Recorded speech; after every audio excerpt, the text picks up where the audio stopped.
3장. 솔로몬은 예루살렘 모리아산에 주님의 성전을 짓기 시작하였다.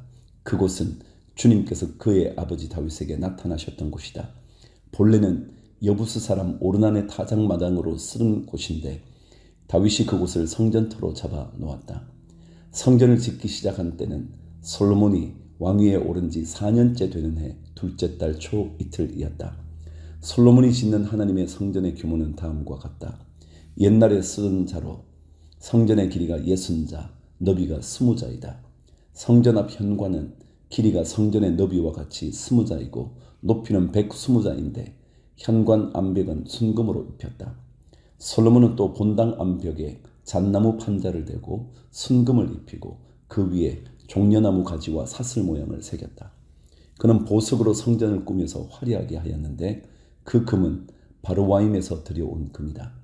그는 성전 안에 들보와 문지방과 벽과 문짝에 금박을 입히고 벽에는 그룹들을 아로새겼다. 그는 또 지성소를 지었다.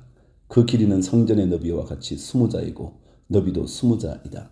600달란트의 순금 금박을 내부에 입혔다. 못의 무게만 하여도 금 50세겔이 나갔다. 다락에 있는 방들도 금으로 입혔다. 그는 지성소 안에 2개의 그룹 형상을 만들어 놓고 금으로 입혔다. 2 그룹이 날개를 편 길이를 서로 연결시키면 20자이다.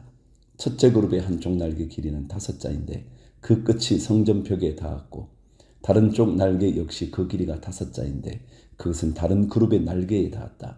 둘째 그룹의 한쪽 날개 길이 역시 5자인데 그 끝이 성전 벽에 닿았고 다른 쪽 날개 역시 그 길이가 5자인데 그것은 첫 번째 그룹의 날개에 닿았다. 이 그룹들이 날개를 편 길이를 서로 연결시키면 20자이다. 그룹들은 성전 본관 쪽을 바라보고 서 있었다. 그는 또 청색 실과 자주색 실과 홍색 실과 가는 배로 휘장을 짜고 그 위에 그룹들의 모양을 수놓았다. 성전 앞에는 높이 35자짜리 기둥들을 세우고 그것들의 꼭대기에는 5자 높이의 기둥머리를 얹었다. 그는 또 목걸이 모양의 사슬을 만들어서 2 기둥머리에 두르고 성류 모양 100개를 만들어서 그 사슬에 달았다. 이렇게 그는 성전 본관 앞에 2 기둥을 세웠는데 하나는 오른쪽에 다른 하나는 왼쪽에 세웠다. 오른쪽에 세운 것은 야긴이라 부르고 왼쪽에 세운 것은 보아스라고 불렀다. 4장. 솔로몬이 노스로 제단을 만들었는데 그 길이가 20자이고 너비가 20자이고 높이가 10자이다. 그 다음에 후람은 또 노쇠를 부어서 바다 모양 물통을 만들었는데 그 바다 모양 물통은 그 지름이 10자, 높이가 5자, 둘레가 30자이고 둥근 모양을 한 물통이었다. 그 가장자리 아래로는 돌아가면서 노쇠로 만든 황소 모양이 있는데 이것들은 노쇠로 바다 모양 물통을 만들 때에 2줄로 부어서 만든 것이다. 또한 12마리의 노쇠 황소가 바다 모양 물통을 떠받치고 있는데 3마리는 북쪽을 바라보고 3마리는 서쪽을 바라보고 3마리는 남쪽을 바라보고 3마리는 동쪽을 바라보고 서 있는데 등으로 바다 모양을 떠받치고 있었다. 황소는 모두 엉덩이를 안쪽으로 향하고 있었다. 그 노쇠로 된 바다 모양 물통의 두께는 손너비만 하였다. 그 테두리는 나리꽃 봉우리 모양으로 자네 테두리처럼 둥글게 만들었다. 그 용량은 물을 3,000말 정도 담을 수 있는 것이었다. 솔로몬은 또 씻을 물을 담는 대야 10개를 만들어서 5은 오른쪽에 두고 5은 왼쪽에 두어 번제물을 씻는 데 사용하게 하였다. 그러나 바다 모양 물통에 담긴 물은 제사장들이 씻을 물이었다. 그는 또 금등잔대 10개를 규격대로 만들어서 본당 안에 두었는데 5은 오른쪽에 5은 왼쪽에 두었다. 그는 또 상 10개를 만들어서 본당 안에 두었는데 5은 오른쪽에 5은 왼쪽에 두었다. 그는 또 금 쟁반 100개를 만들었다. 그는 또 제사장의 뜰과 큰 뜰을 만들고 큰 뜰 대문에는 문짝들을 만들어서 달고 노쇠를 입혔다. 바다 모양 물통은 성전의 오른쪽 동남쪽 모퉁이에 두었다. 후람은 또 석과 부삽과 대접을 만들었다. 이렇게 후람은 솔로몬 왕이 하나님의 성전에다가 해놓으라고 시킨 모든 일을 마쳤다.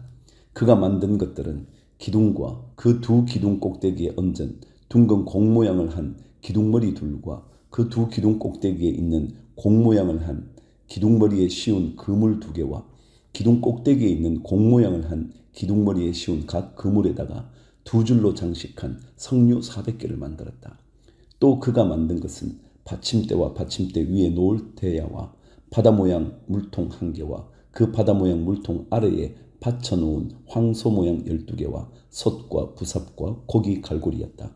이런 일의 전문가인 후람이 주님의 성전에서 쓸 것으로 솔로몬에게 바친 모든 기구는 광택나는 노쇠로 만든 것들이었다. 17절 왕은 이 기구들을 숲곡과 스레다 사이에 있는 요단 계곡의 진흙에 부어서 만들게 하였다. 솔로몬이 이 모든 기구를 너무나 많이 만들었으므로 여기에 사용된 노쇠의 무게는 아무도 모른다. 솔로몬이 또 하나님의 성전 안에다가 둘 기구를 만들었으니 곧 금제단과 빵을 늘 차려놓는 상들과 지성소 앞에 규례대로 켜놓을 순금 등잔들과 등잔대들과 순금으로 만든 꼭장식과 등잔과 부집개와 순금으로 만든 심지 다듬는 집게와 대접과 숟가락과 불 옮기는 그릇과 성전 어귀 곧 성전의 맨 안쪽 지성소의 문짝들과 성전 본관의 문짝들이었다. 이 문짝들도 금으로 입혔다. 5장 이렇게 해서 솔로몬은 주님의 성전을 짓는 모든 일을 완성하였다. 솔로몬은 그의 아버지 다윗이 거룩하게 구별해서 바친 성물 곧 은과 금과 모든 기구를 가져다가 하나님의 성전 창고에 넣었다. 솔로몬은 주님의 언약궤를 시온 곧 다윗 성에서 성전으로 옮기려고 이스라엘 장로들과 이스라엘 자손의 각 가문의 대표인 온 지파의 지도자들을 예루살렘으로 불러 모았다. 이스라엘의 모든 남자가 7째 달 절기에 왕 앞에 모였다. 이스라엘의 모든 장로가 모이니 레위 사람들이 궤를 메어 옮겼다. 궤와 회막과 장막 안에 있는 거룩한 기구들을 모두 옮겨왔는데 제사장들과 레위 사람들이 그것을 날랐다. 솔로몬 왕과 왕 앞에 모인 온 이스라엘 회중이 궤 앞에서 양과 소를 셀 수도 없고 기록할 수도 없을 만큼 많이 잡아서 제물로 바쳤다. 제사장들은 주님의 언약궤를 제자리 곧 성전 내실 지성소 안 그룹들의 날개 아래에 가져다가 놓았다. 그룹들은 궤가 놓인 자리 위에 날개를 펼쳐서 궤와 채의 위를 덮었다. 궤에서 삐죽 나온 2개의 채는 길어서 그 끝이 지성소의 정면에 있는 성소에서도 보였다. 그러나 성소 밖에서는 보이지 않았다. 그 채는 오늘날까지 그곳에 그대로 놓여 있다. 궤 속에는 호렙에서 모세가 넣어둔 2판 말고는 아무것도 없었다.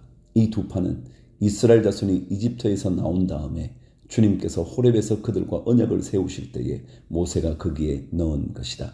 제사장들이 성소에서 나올 때에 제사장들은 갈래의 순번을 가리지 않고 모두가 이미 정결 예식을 마치고 거기에 들어가 있었고 노래하는 레위 사람들인 아삽과 헤만과 여두둔과 그들의 아들들과 친족들이 모두 모시옷을 입고 심벌즈와 검은고와 수금을 들고 제단 동쪽에 늘어서고 그들과 함께 나팔 부는 제사장 120명도 함께 서 있었다. 나팔 부는 사람들과 노래하는 사람들이 일제히 한 목소리로 주님께 찬양과 감사를 드렸다. 나팔과 심벌즈와 그 밖의 악기가 한데 어우러지고 주님은 선하시다. 그 인자하심이 영원하다 하고 소리를 높여 주님을 찬양할 때에 그 집 곧 주님의 성전에는 구름이 가득 찼다. 주님의 영광이 하나님의 성전을 가득 채워서 구름이 자욱하였으므로 제사장들은 서서 이를 볼 수가 없었다.